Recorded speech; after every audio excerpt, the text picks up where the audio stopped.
All right, hello class. Today we're going to be converting between radians and degrees to radians. We're actually going to start with degrees to radians. And if we were in class and I had an hour to explain it to you, I would show you all where it actually comes from. But I'm going to summarize it in this way. We have our a circle, we have like degrees, and like a circle has 360 degrees if you make a turn. And there are other ways of measuring degrees. We have lots of angles where we have 50 degrees or 60 degrees.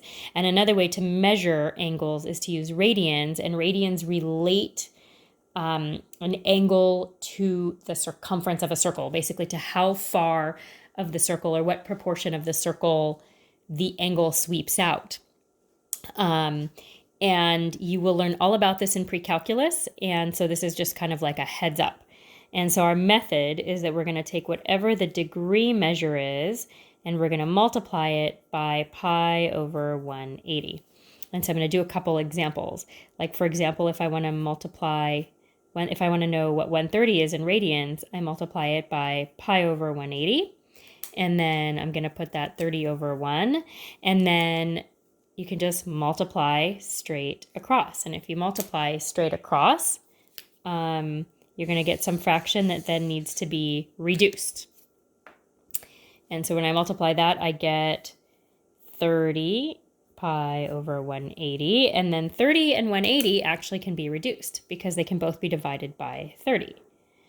And when I do that, 30 divided by itself is 1. So I'm not going to actually write it. I'm just going to write the pi part because we don't write 1 pi.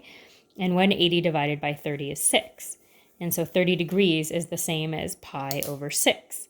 And this is true for any angle. I can do 50 degrees, and I'm also going to show you 210 degrees.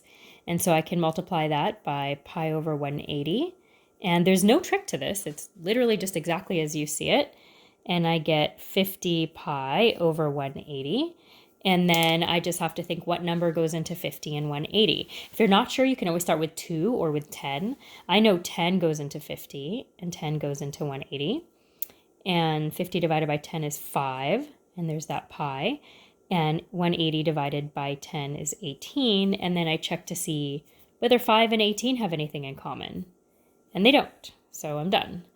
There are no degree symbols because we now have radians.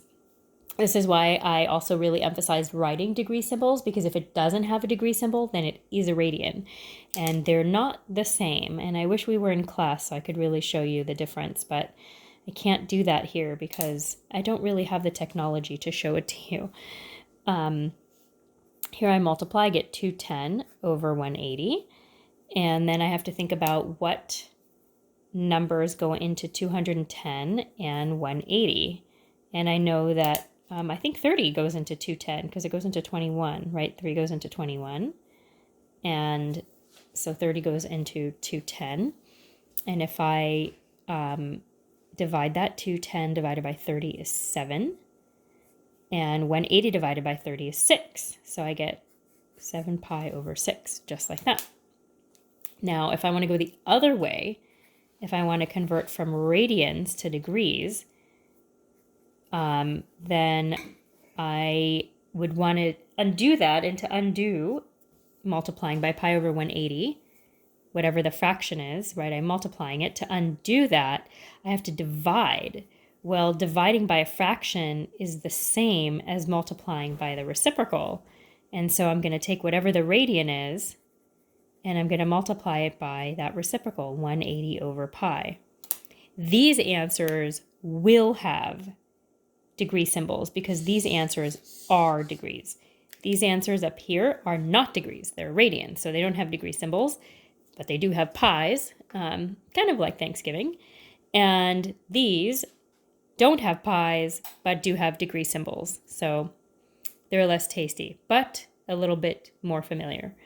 And so I'll start with pi over 3. Let's say I want to convert that. I'm going to multiply it by 180 over pi. The first thing to notice is that the pi's cancel out, which is nice because when I finish, I shouldn't have any pi's left, at least not in the problems I'm assigning you. And then you can either cross cancel or you can multiply and then reduce. It's up to you. I prefer to cross cancel 3 goes into itself once, and it goes into 180 60 times. And so I wind up with 60 degrees. I'm going to pick another one. I'm going to convert, what's a good one? I don't have my notes in front of me. Let's convert 5 pi over 6. I'm going to multiply that times 180 over pi. Whoopsie. My pi's cancel out. And then I look to see if I can do any other cross canceling. I know that 6 goes into itself once, and it goes into 180 30 times. And then if I multiply straight across, I get 5 times 30, which is 150. And so my answer is 150 degrees.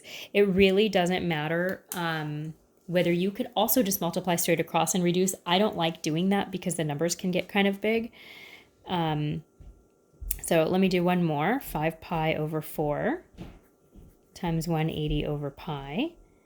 And so what I'm going to do is cross out my pi's first thing, and then I want to do some cross canceling. Now 4, I don't know what number goes into 4 into 180. So I'm going to just start with 2. I know 2 goes into 4 twice, and it goes into 180 90 times.